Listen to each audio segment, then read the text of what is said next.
થાનગઢ નગરપાલિકાના વહીવટદાર તરીકે મામલતદાર સાહેબ જ્યારે ફરજ નિભાવે છે ત્યારે આજે અમે થાનગઢની પ્રાથમિક સુવિધાઓના અભાવે જે થાનગઢના શહેરીજનો પીડાઈ રહ્યા છે એ મુદ્દે વહીવટદાર તરીકે જ્યારે મામલતદાર સાહેબ છે ત્યારે આજે મામલતદાર સાહેબને રજૂઆત કરવા આવેલા. અમે છેલ્લા 6 મહિનાથી થાનગઢની ગંદકી મુદ્દે લડીએ છીએ, થાનગઢના રોડ રસ્તા મુદ્દે લડીએ છીએ.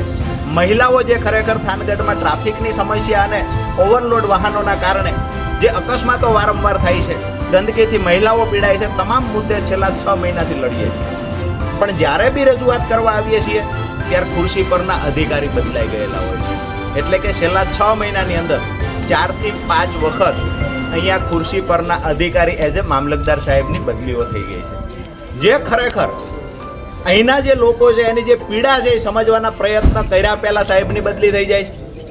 આજે અમે એ અપેક્ષા રાખીએ છીએ સરકાર પાસેથી કે થાનગઢની અંદર 1.25 લાખથી વધારે વસ્તી ધરાવતો તાલુકા મથક હોવા છતાં અહીંયા સારા રોડ રસ્તા નથી, અહીંયા સ્કૂલ છે તો પૂરતા શિક્ષકો નથી, બાળકોને બેસાડવા પૂરતા વર્ગ નથી, હોસ્પિટલની જે વ્યવસ્થા કરવામાં આવી છે તો ત્યાં પૂરતા સંસાધનો નથી લેબોરેટરી માટેના, ત્યાં પૂરતા ડૉક્ટરો નથી કોઈ વિભાગના, રોડ રસ્તામાં મોટા ખાડાઓ પડેલા છે, ઓવરબ્રિજના કારણે તમામ વેપારીઓ હેરાન થાય છે.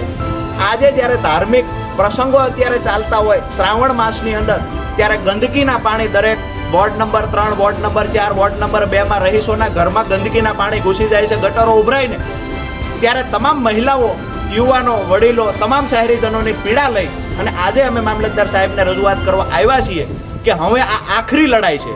હવે સહન શક્તિની હદ અને ચરમસીમાઓ પૂરી થઈ છે.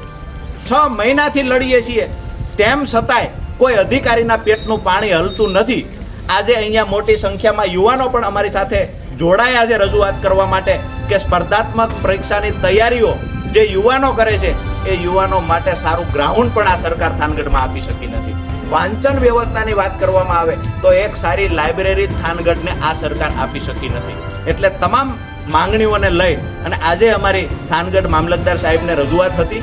આવતીકાલે સ્થળ તપાસ કરવાની બાંહેધરી આપી છે, સમસ્યાનું નિરાકરણ લાવવાના પ્રયત્ન કરવાની બાંહેધરી આપવામાં આવી છે. જો અગર નિરાકરણ નહીં આવે તો આવનાર દિવસોમાં થાનગઢ નગરપાલિકાની તમામ સમસ્યાઓ મુદ્દે આમ આદમી પાર્ટી મેદાનમાં ઉતરશે અને આક્રમકતાથી જેવડી પણ લડાઈ લડવાની થાય આમ આદમી પાર્ટી પરિવાર મજબૂતાઈથી અહીંના રહીશો માટે લડશે. આભાર.